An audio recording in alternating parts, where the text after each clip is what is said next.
Guess who's back? Back again. Flip walking. So, I like the Sonic movie a good deal, like most people, though I do understand why plenty of people didn't really like it that much. But let me tell ya, following this movie's production ever since it started development in 2014 was one of the wildest rides I've ever been on. Everyone knows the basic gist of what happened with this movie behind the scenes, but let's just say, I know way too much about this film, way more than you could possibly ever imagine. Being cursed with all this knowledge, I was ready to channel it all out in a retrospective similar to my Sonic Boom one. But I soon realized that I was hitting a lot of the same beats as that video, and things just kind of felt lackluster as a result. So instead, we're gonna use this newfangled Iceberg format, and you can't stop me. If you somehow haven't seen any of these images and videos pop up in your feeds, an Iceberg chart is essentially a collection of conspiracies, theories, headcanons, and just bizarre knowledge on a specific topic, with more and more obscure information being found the deeper you go. But there was one problem. There was no Sonic movie Iceberg. Yeah, there are ones that are about Sonic in general, but none for this one specific Sonic thing. Whatever will I do to solve this conundrum? I made my own dang iceberg, yeah, what of it? Timestamps, links to the sources, and the full image can all be found in the description below. So without further ado, this is the Sonic movie Iceberg.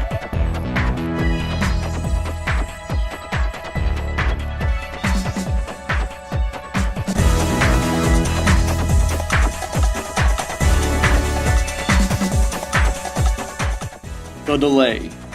Oh god, we're really starting out with this one. I mean, literally everyone who's been on the internet knows that the film got delayed from its original November 2019 release in order to change this guy.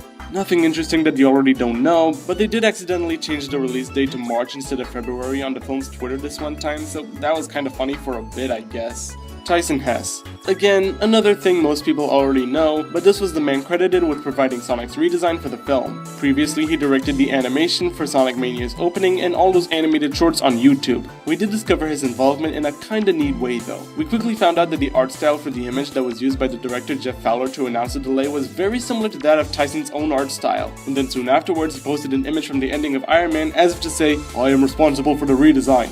And then he fully confirmed it a couple of months later. Style guide leak. This was how we discovered Sonic's initial movie design in the first place. For those not in the know on how marketing works, a style guide basically shows merchandise licensees how products for a certain brand are supposed to look. So out of the blue, some schmuck publicly posted the full Sonic movie style guide on the company's website way earlier than intended, and art of Sonic's then unknown movie design was displayed front and center. Also on the exact same day, we got another leak of a model of a previous design. March 5th, 2019 really was a wild day. Redesigned poster leaks. And this was how we discovered Sonic's redesign. Again, out of nowhere in October 2019, Twitter user Best in the Galaxy just straight up posted 2 images of early renders of the redesign. Just like that. Later on, a few standees with the redesign were spotted out in the wild, and on November 12th, 2019, we finally got our first look of the redesign in some new trailers. Cut trailer animations. There ended up being some scenes that were in those trailers that got removed by the time the film got released. Most notably, all the Green Hill stuff with the grown-up Sonic, this scene whose dialogue ended up being used in a different part of the film, Where am I? What year is it? Is the Rock president? and this little dance that got replaced with the floss in the final film. Also, he's wearing the red sneakers all throughout the trailers, even in scenes where he isn't wearing them. Also the scene on the highway and the scene where he's loading up his stereo in the original trailer, I guess. Cut trailer dialogue. There are a couple of different lines and takes that weren't in the final film, but got used in marketing. Off the top of my head, there's this one. Sonic, you got the super speed, but you gotta learn how to control it. Try these on. And also there's this really good menacing line from Jim Carrey. You're mine, hedgehog! I just love that delivery.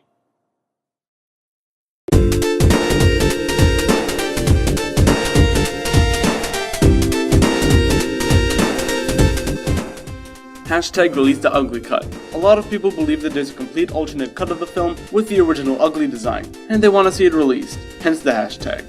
Fortunately, like with most Hollywood productions, what we saw in the trailer were basically all the visual effects that were complete, so no full ugly cut actually exists. Original design merch. Many of the companies in charge of creating merchandise for the film didn't have enough time to create new stuff for the redesign. Thus, we have a whole slew of merch of the original design that was released out in the public. Just to name a few, we have these plushies, these cup toppers, and this Halloween costume. Fun.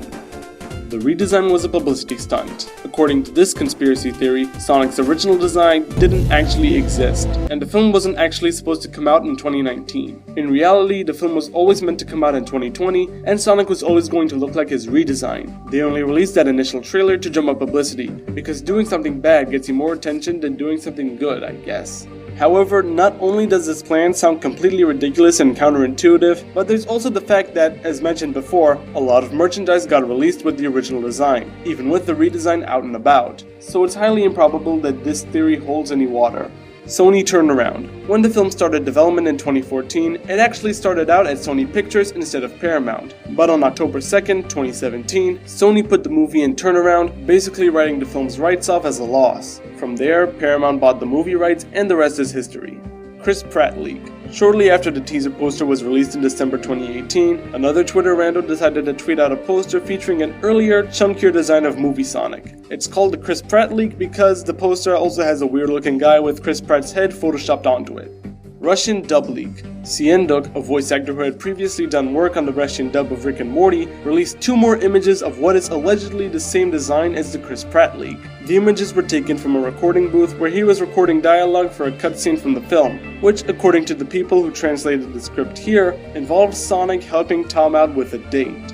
Tails' VA. Tails' voice actor for the post-credits scene is the exact same as his voice actor for the games, Kalina Shaughnessy, but it's currently unknown whether or not she'll reprise this role for the sequel. I didn't say that in the initial recording, so here we are. Anyway, screw your Tom Holland fan cast, let's move on to the next bit. Casino Night, the code name for this movie while it was in the process of filming. The sequel is codenamed Emerald Hill, by the way.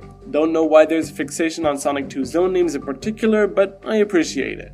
Sonic's age. Sonic's actual age in the film is a little bit of a mystery. We don't have an exact number, but according to the cast and crew, Sonic is either as young as 12 or as old as 14. While this explains away his more immature characterization in the film, this also means he would have been separated from Longclaw when he was 2 years old. Let that sink in. What the f does it want now? Sonic's map.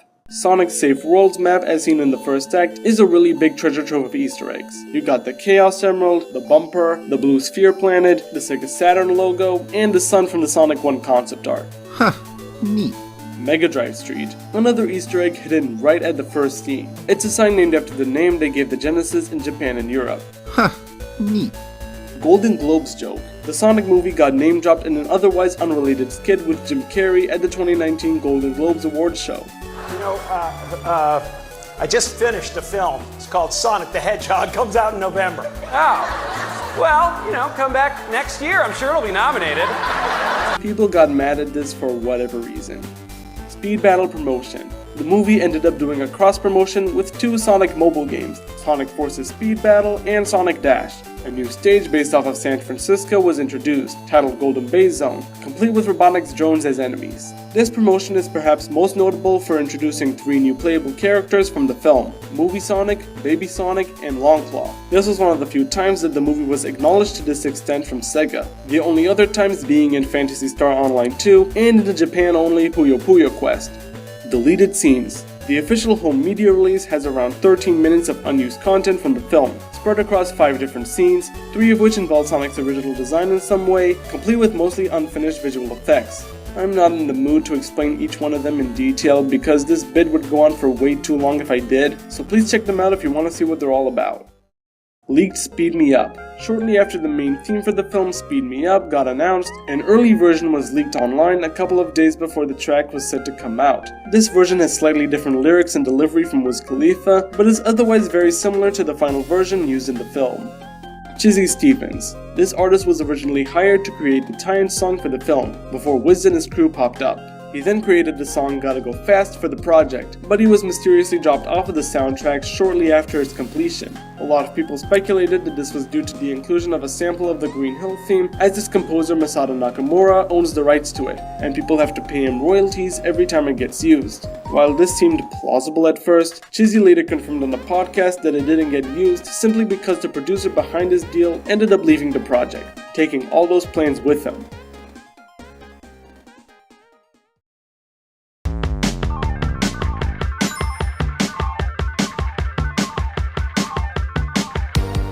French Speed Me Up. A Oddly enough, the French version of the movie has a pretty different version of Speed Me Up play over the credits. None of the featured artists are here, it's just Wiz Khalifa, with a small cameo from the late Juice WRLD at the beginning. Not only is his delivery of the verse and the chorus the same as the previously mentioned leaked version, he even has an entire extra verse that's not present in any of the other versions. Juice WRLD's Keep Up. Ever since his tragic passing in 2019, the artist has since had a number of his tracks released posthumously, either through official albums or through various different leaks. Among the leaked songs was a track meant for this movie. It has the exact same beat as Speed Me Up, courtesy of Day Trip, but it has completely different lyrics. Start to the finish, I'm being the lead, no, never slow down and no pumping, no break. Remember what I said about radio waves when the haters come around, just watch them away. I'm just winning and stunning and running, I got them like humming. Once I start running, they can't do nothing but giving. Welcome to my world, fast life living. However, the song is unfinished, only 2 verses and 2 instances of the chorus, with the remaining minute being taken up by the instrumental. If you've been keeping up, that's 4 whole versions of the same song, and so far this is the end of Speed Me Up's shockingly storied history. Personally, I feel they should have kept Juice's version of the song. It would have made for a good tribute to him, and even though it's incomplete, it's by far the best version of this track in my opinion. But alas, what can you do?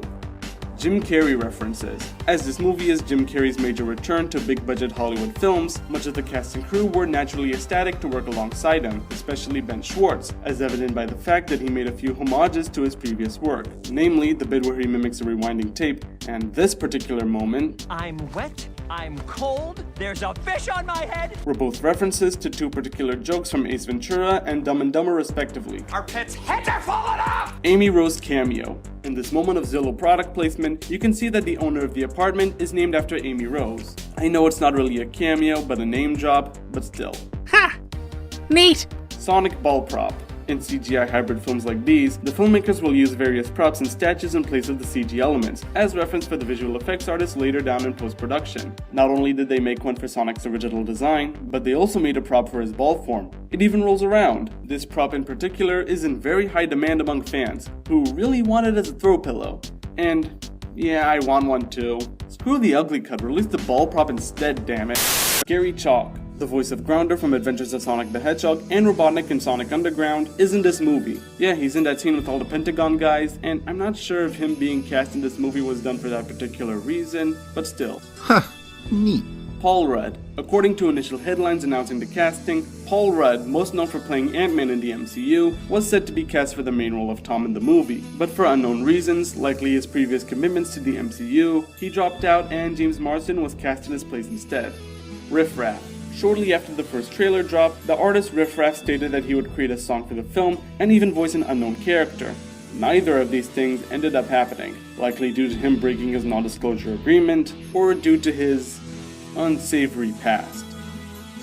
Blitzkrieg Bop. A cover of this song by the Ramones was used throughout many trailers and ads for the film. It's overall very similar to the original, with a few chiptune elements sprinkled in here and there. Some fans like this cover enough to demand a full clean version of the song, even tracking down the artist behind the cover, Steve Solomon. But no official clean version of the cover is available online. A YouTuber named Morris has since ripped the song from the trailer and stitched it together with bits of the song from other ads, creating a clean enough version of the track, but it still has some leftover sound effects.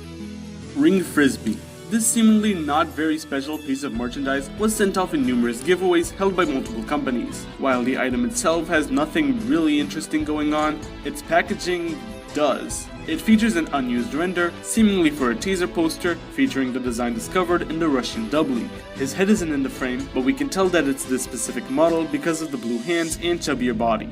Limited Pumas. The iconic red shoes that Sonic receives in the climax of the film are a custom pair of Puma Dare sneakers that can't be bought anywhere else. After a lot of demand to make them real, the shoes ultimately ended up getting made, complete with the socks and everything. But it came with a major caveat. Only 5 pairs were made, and they chose not to release them to the public. Unfortunately, I don't remember seeing them surface anywhere for sale online, and it's unlikely that they'll show up anytime soon. Pachacamac. Among those in the Echidna tribe in the opening is an individual whose mask has a striking similarity to Pachacamac, the leader of the ancient Echidna tribe found in Sonic Adventure. Tyson Hess later confirmed during the Sonic watch party that this Echidna is meant to be the actual Pachacamac. Wait a minute, that actually is really neat, what the hell? Adventures of Sonic Robotnik theme reference. Many people believe that the theme that was composed for Robotnik in the film features a deliberate reference to Robotnik's theme from the Adventures of Sonic the Hedgehog cartoon.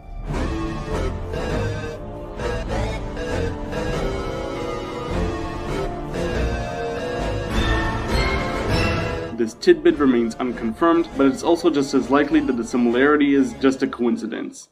Sonic's tear stains. In the baseball scene, you can see some visible tear stains on Sonic's muzzle in the shot right before he sets off the explosion. One of the deleted scenes even mentions that he did indeed cry, and there are storyboards that depict this more clearly. This is notable because after Ken Penders sued Sega in 2009, they set several mandates for all future Sonic media, one of which being that no Sonic characters are allowed to show excessive emotion. Basically, Sonic can't cry in any piece of media he's in now. So seeing him this vulnerable in the film was pretty surprising. Though given Sega's hands-off approach on the creative process for this film, I guess it wasn't surprising that none of those mandates were followed. Robotnik is gay. Given the amount of pin yourself to the wall. tension between Robotnik and his assistant Agent Stone, it is a popular joke/serious headcanon that the two of them are in a romantic relationship. Truly the LGBTQ representation this fandom needs. Robotnik's bulge. On this promotional stock photo of Robotnik that was partly used on the poster, you can clearly see an outline of his meat, his wang, his CinemaCon Robotnik trailer. At CinemaCon 2019, 2 trailers for the Sonic movie were screened to a private audience. The trailer we received in April was one of them, but the other one was a trailer entirely focused on Carrie's Robotnik, set to Everybody Dance Now by CNC Music Factory. This particular trailer ultimately went unreleased.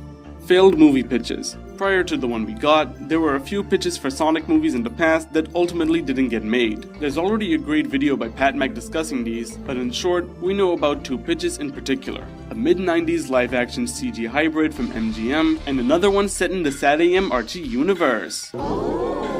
Made by Ken Penders. Why are we still here? Just to suffer. Budget cuts. For unknown reasons, the film's budget got slashed by $10 million from its initial cost of $100 million. This ultimately led to a lot of ambitious aspects of the film getting cut out by the screenwriters, namely the involvement of other CG worlds and creatures. $35 million. A few big Twitter users and news outlets erroneously calculated that the cost of the redesign was around $35 million. Basically, they assumed what the VFX budget was and just added it again, without taking into consideration that the only completed effects were the ones in the trailer. In reality, the redesign only cost around $5 million.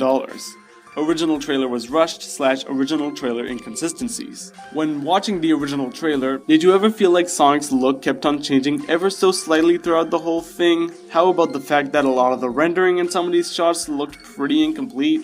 Well, according to a comment on a reaction video from an animator on the film named Rodrigo Cifuentes, you aren't wrong. According to him, they were constantly changing his model up until the very last minute, especially around the eyes. This led to a lot of the VFX not getting properly completed by the deadline, and hence the trailer was rushed. Sonic killed the VFX studio. Shortly after the redesign trailer, a VFX house involved with the film, MPC Vancouver, was shut down, laying off all its employees in the process. Due to the timing of both of these events, many people blame the redesign on the studio's closure. Not helping was a TSSZ article from an alleged anonymous employee of the studio, which also stated that they faced severe crunch time on the project. While the facts are still rather murky, everything seems to be pointing to the movie not being an actual culprit. Its closure seems to be mainly the result of changes in Canadian tax laws, MPC's parent company Technicolor being really bad with money, and severe crunch time on other projects like Cats. In fact, interviews with actual named employees like Max Schneider state that there was no real significant crunch involved in the project. So fortunately, the Sonic movie has no blood on its hands. Supposedly.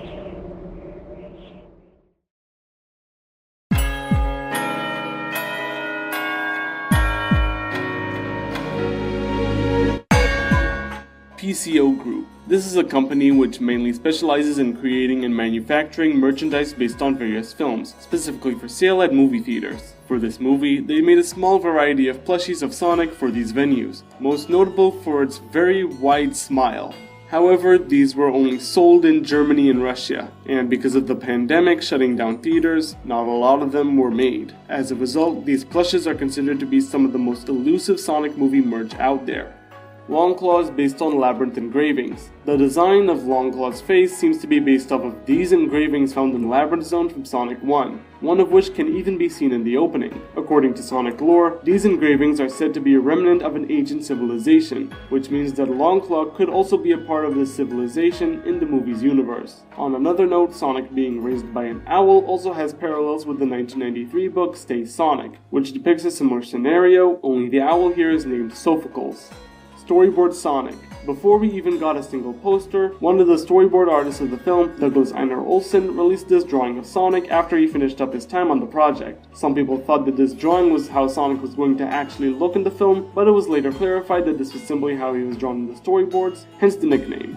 Brazilian Marathon. To promote the film in Brazil, an entire series of 5-kilometer-long marathons were organized in a number of cities in the country, complete with carnivals featuring all sorts of activities. It even had its own exclusive mascot costume, which helped participants warm up for the main event. For more information, I recommend this video from Banding Mechanic, which covered the event in far more extensive detail. Robotnik's Truck. Some hardcore Transformers fans have noticed that the specific model used for Robotnik's Truck Lab is almost identical to that of the vehicle mode of Galvatron from the Michael Bay films. Considering that both films share the same studio, it's likely that they reused the same prop for the film. Alf Plush. The physical set for Sonic's cave in the film features a doll of the character Alf from the show of the same name. For the unfamiliar, the show was a sitcom about the titular alien being taken in by a human family, which has direct parallels with what happens to Sonic at the end of the film. Sonic has a Sega Genesis. Speaking of that particular scene, you can just make out a Sega Genesis in one of the shots. If you can't tell already, the movie has a large amount of these small little details. Dreamcast Guy. A popular YouTuber by the name of Dreamcast Guy posted a tweet all the way back in February 2019, talking about how he saw the original trailer way before anyone else, even making a video about his experience a few weeks later, making a particular note that it was set to Coolio's Gangster's Paradise. Most people didn't believe him at the time, but his information ended up being true, after the trailer got screened at that year's CinemaCon, and his description ended up being very similar to that of reporters who attended the event. Annie Wachowski. Tika Sumter's character was initially reported as Annie Wachowski in various leaks and articles, but later down the line, it got changed to Maddie Wachowski. Given the similarities in how the two names are said, it's likely that the reporters simply misheard the name, but it's also possible that the name could have been changed during the ADR process. Sonic goes to Oregon. In the rewind scene in the opening, you can see a split-second shot which shows Tom's car going past a sign saying, "Now entering Oregon." This shot wasn't part of a deleted scene, but was put in there to show how far Sonic and Tom traveled in their road trip, according to co-writer Pat Casey. Original Tails model. Given Tails' appearance in the movie and how, according to the crew, he was always meant to be in the film, a lot of people are curious as to whether or not an original design for Tails existed before Tyson Hesse stepped in. But according to the man himself, designs for pre-redesigned Tails didn't really exist, or at least they weren't too far into the design process for anything really noteworthy to have been done. Generations assets. During the animation process for the opening Green Hills scene, multiple assets from the Green Hills stage in Sonic Generations were used as placeholders during the pre-visualization process, which can be seen in the deleted scenes. Of course, all these models got replaced with original assets for the final render. CGI gun. In the American version of the redesigned trailer, the tip of Tom's tranquilizer gun was digitally replaced with this red cap for an unknown reason. This specific detail doesn't appear in the final film or in any of the other trailers. Rava and the Lizard Warriors. According to a description found on the film's copyright record, a mention of Lizard Warriors as villains can be seen. These Lizard Warriors were originally the ones that forced Sonic off his home planet, and concept art of them and their leader Rava has since been uploaded online. But these characters were cut early on in production and got replaced with the Echidna tribe in the final film. Casting sheet. Alongside the Chris Pratt leak, a document which detailed their plans for the casting of the film was also posted. People like Chris Evans, Michael B. Jordan, and Justin Timberlake were eyed for Tom. And for Sonic, we got people like Tom Holland, Josh Gad, Charlie Day, and Jim Parsons. Bazinga! Shrek's Donkey 57 leak. On March 7th, 2019, long before all the trailers, Reddit user Shrek's Donkey 57 posted an AMA on the Sonic movie subreddit, claiming to have seen the entire film during a test screening. Most people just scoffed at this at the time, but as more and more of the film got revealed, it seemed like their posts were getting more and more legitimate, and by the time the film finally got released, all the details from the AMA turned out to be true. This means that the whole film got leaked a full year before the film's premiere. Design edit/fake leaks. Because of the unique circumstances this film faced all throughout its production cycle, a lot of people create photoshopped edits of frames from the final film, changing Sonic's look to more closely resemble the original one. These edits would soon be passed off as quote-unquote leaks on Reddit and 4chan. But since we know that the animation in the first trailer was all the animation that was done with the original model, they all got debunked very quickly. They're still pretty impressive edits though, I'll give them that.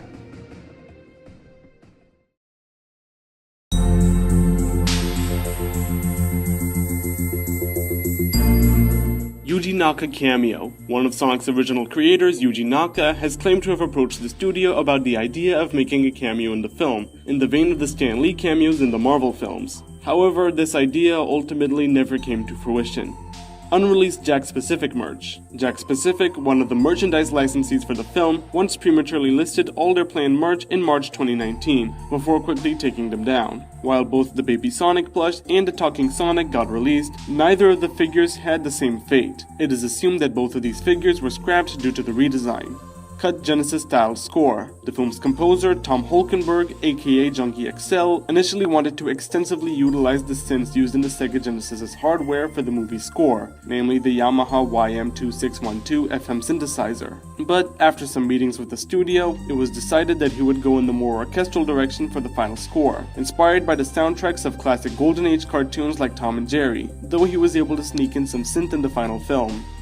Storyboard Robotnik. In some of the storyboards and pre-viz footage that have been released online, you can see a version of Robotnik that had a much more faithful physical appearance. Of course, this could just be a placeholder for the sake of communicating the artist's ideas, but it's also likely that before Jim Carrey was brought on board, they were aiming for a more game-accurate Robotnik. But after Carrey was cast, they rewrote him into what we see in the final film, on account of his documented dislike of doing the kind of makeup and effects required for such a role. Burger Princess. This was a fictional fast food restaurant that was meant to be used in a scene that never got filmed. Basically, the scene involved Sonic going to this place and having some banter with the drive-thru operator without actually ordering anything. The scene went as far as having props made for it, but it was cut at the last minute in order to streamline the film. Sonic the Intergalactic Rogue. On their podcast, The Best Movies Never Made, writers Pat Casey and Josh Miller revealed an unused plot for the film, involving Sonic being a space criminal that crash-landed on Earth after stealing a Chaos Emerald, with him lying about being a hero to everyone else. This movie kept wildly changing. The difference was that we never wrote a draft of any of those. The movie was maybe going to be where Sonic's like a space criminal who comes to Earth. Yeah, he like crash lands on Earth having stolen a Chaos Emerald or something, and he like lies to whatever humans he meets and like says he's this hero like we know from the games, but then we reveal that was all a scam. But then he has to become a hero by the end. But we never got very far down that path. Man. We like talked about it and laughed real hard, and then we were like, wait, we can't do this. Everyone will murder us. Tom Hanks is Sonic.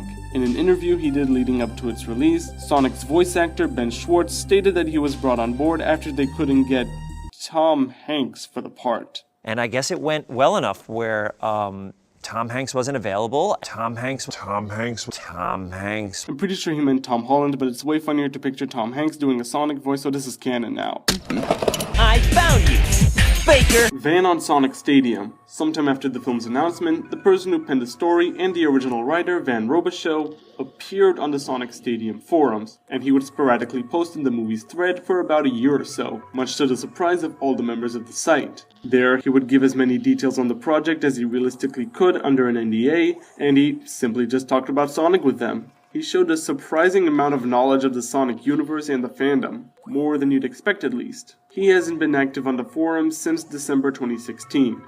Paramount knew that fans would hate the man-hog. In a now-deleted interview with fan site Sonic Team Argentina, crew member Max Schneider revealed that Sonic's initial design was a result of a push by executives for a more realistic look, similar to their Transformers and Ninja Turtles films. In fact, they already knew that fans would absolutely despise this decision, but were hoping that the general public wouldn't mind the changes. Of course, you all know how this decision panned out in the end. Man-hog baseball scene. Remember how I kept on insisting that the only scenes with the original design were the ones in the trailer? Well, I was only half correct. In an AMA with Fandom Entertainment, Pat Casey stated that one of the only other scenes that was close to completion with the original model was in fact the baseball scene. There wasn't much more animation than was in the trailer, but there was like a little bit. And like when I saw those parts, like there was like most of the baseball scene with the old Sonic, and like seeing him moving and doing all this stuff and being his charming self, actually like in the context of the movie, people would have gotten on board with him, I think, if they weren't too scared to come see it by the trailer. Right. Sonic says badass. This small line from Sonic near the climax, We are a couple of loose cannons just living by our own rules. was initially going to be, we are just a couple of badasses just living by our own rules. According to Pat Casey, this was changed due to fears of losing their PG rating. Paul Blart Mall Cop is PG and they said badass in it. What? Robotnik says f***. In an official storyboard from Heiko von Dringenberg, Robotnik can be seen saying, "You Sonic!" Unfortunately, this wasn't actual proposed dialogue, and it was just a joke from the artist. CCXP footage. At the 2018 Comic-Con experience in Brazil, people got to see the first ever piece of footage of the film, and it hasn't been released anywhere else online. No cameras were allowed at the event, so no recordings of it either. According to the people in attendance, it was just a scene of Sonic running on a highway and creating a sonic boom. The design used in this one was different from any of the other ones we've seen thus far, and allegedly it received a positive response from attendees. We may have a screenshot of this footage though, thanks to this scan of an internal Viacom document. But to this day, the video still hasn't surfaced. Pitch test footage. After Sony put the movie in turnaround, the production company behind the project, Blur Studio, used the leftover budget from some of their previous work to create some test footage to pitch around to other studios. As far as we know, this is entirely separate from the CCXP footage and seems to be more or less an alternate take on the speedometer scene in the final film. Thanks to YouTube user Paul D. Green, we're able to catch some glimpses of the behind the scenes of this footage. Apparently the town of Green Hills was originally going to be in South Dakota instead of Montana, I guess. This test footage was also how Ben Schwartz got the part of Sonic in the first place. He was originally brought on as a voice just for the pitch, but they liked his performance so much that they hired him for the actual film. But like the CCXP footage, this pitch video is unfortunately unlikely to be released to the public anytime soon.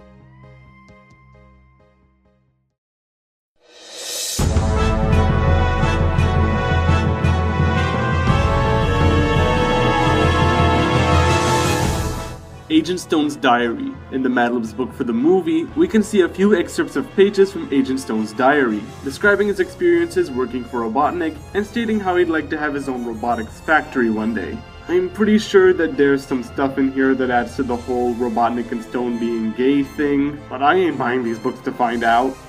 Sonic has chaos energy. The source of Sonic's power in the film is left ambiguous, but in the novelization, it's clearly stated that he has chaos energy, as in Chaos Emeralds. The mushroom planet is Mushroom Hill Zone. This one was also stated by Pat Casey in the same fandom AMA, but the novelization pushes this idea even further by stating that it has a luscious green jungle like the actual Mushroom Hill, instead of the place just being all mushrooms like in the final film. Botniks. This is what Robotnik called his drones in the novelization. Sonic finds this out and he starts calling them Badniks. Ooh, I get it. Sonic watched Longclaw die. In the film, Longclaw is only implied to be killed, but it's left ambiguous for the audience. Meanwhile, it is apparently stated in the novel that Longclaw actually did get killed by the Echidna tribe and that Sonic saw every minute of it. The Emerald Incident. The Mad Lib's book also describes an incident that happens on Sonic's planet, involving the apparent robbery of a Chaos Emerald. The book describes what the emerald does, and is followed up by Sonic causing an explosion that causes him to disappear. Longclaw is the last of her kind. The novel apparently has a bit more backstory for Longclaw. Apparently she belongs to, quote, a noble line of warrior owls dedicated to maintaining balance for all living creatures, unquote. And she happens to be the last one of these warrior owls. Tails Draft. Tails and Sonic's world in general initially played a much larger role in the story, but due to the aforementioned budget cuts and for the purposes of keeping the franchise's first cinematic outing more simple, Tails ended up getting relegated to the post-credits scene. Robichaux / PG-13 Draft.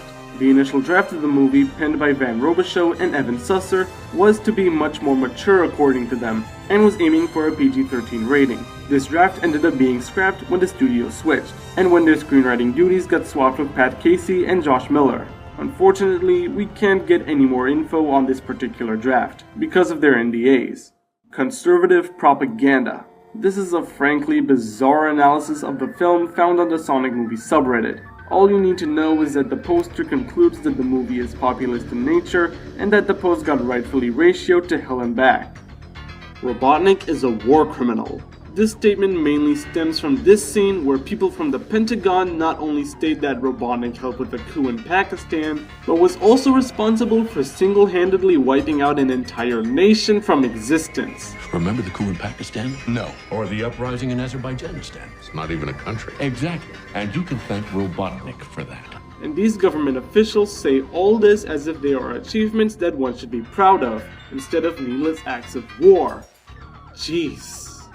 But this eventually leads into anti-government messages. This movie actually has a surprising amount of anti-establishment commentary. Of course, the government sends out a war criminal to solve a major nationwide issue. Yeah, they're hesitant, but only because he acts weird and not because of him previously destroying an entire country.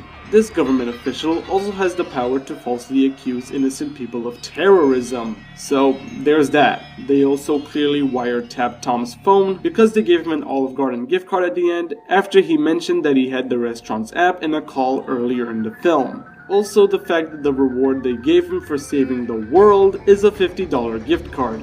No actual money, no medal, just a thing that you can only spend at one place. Kill count.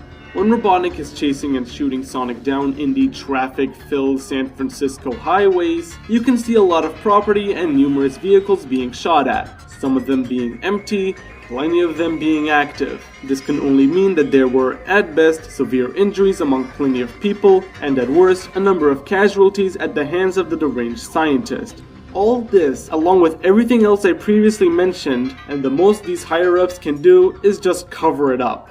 Real classy, guys. Real classy.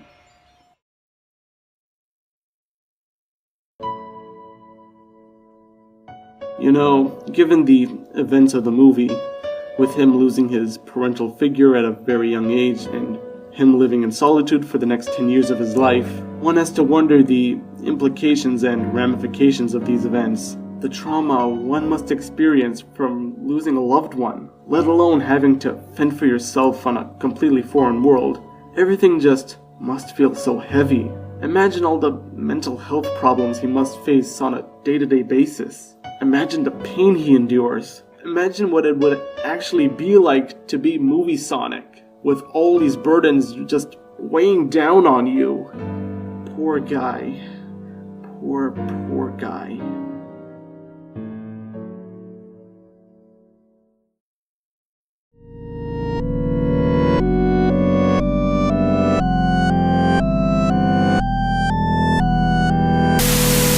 Sonic the Hedgehog. In the Sony email hack, there were a handful of messages where the executives talked about their acquisition of the film rights for Sonic. One of these messages from the senior vice president had the typo of Sonic the Hedgehog. Incredible. Brad Bird. Before the project was officially announced, a short list of all the writers was allegedly leaked. Basically all the people that Sony wanted to work on the film. Among the people featured were Phil Johnston, the writer of Wreck-It Ralph and Zootopia, Red Reese and Paul Wernick of Deadpool fame, and Brad Goddamn Bird. Could you imagine the alternate timeline where we got a Sonic movie from Brad Goddamn Bird? Damn. Goddamn. Production: infighting. I'm sure a lot of people know about the fact that Sega were very vocal against the changes that Paramount did to Sonic's design, but allegedly, infighting has plagued the project ever since it was at Sony, with Sega threatening to pull away the film rights from them if they ever decided to sell their filmmaking unit, along with Van Robichaux getting into many arguments with numerous Sony executives over the direction of the film. As leadership at Sony switched around, and as Sony kept on losing financiers, the project was put into turnaround and Paramount picked up the rights. golden ink and rings, Robotnik created Sonic, and Sonic the social media star. I'm grouping all these together because of the fact that they all came from the exact same source, an obscure fake leak of an early draft of the film's plot. This quote-unquote legit leak involves Sonic being one of Robotnik's failed mutated experiments with the aforementioned golden ink and rings. Sonic also becomes a viral video sensation in this draft. Because why not, I guess.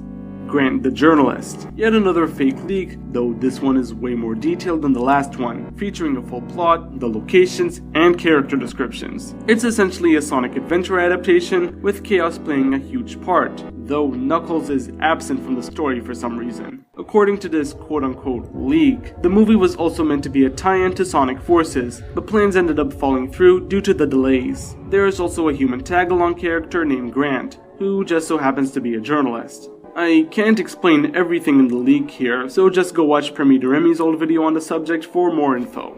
Kung Fu Panda director co-directing sequel. Jennifer Yeoh Nelson was the director of both the Kung Fu Panda sequels, and for a little while, if you searched up her Wikipedia page, you can see her being credited for co-directing the upcoming sequel to the film. As amazing as that sounds, it was quietly removed after a couple of days, due to it obviously having no sources attached to it.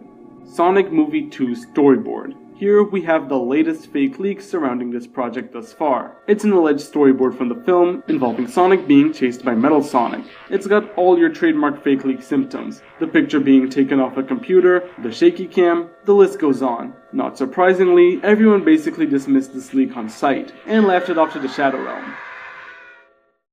And last but certainly not least, every copy of the movie is personalized. Ooh. Despite the film resonating well with many audiences, there are still plenty of people who weren't so pleased with it, to say the least, and plenty more who initially liked the movie but grew to dislike it over time. Now, what if I said that this wasn't the result of a mere difference of opinion and taste?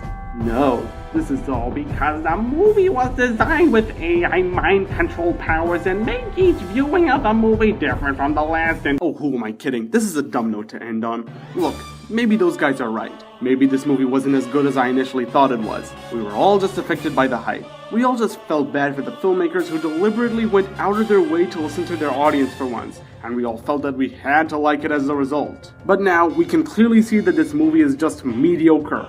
Bad even. An absolute waste of resources and energy.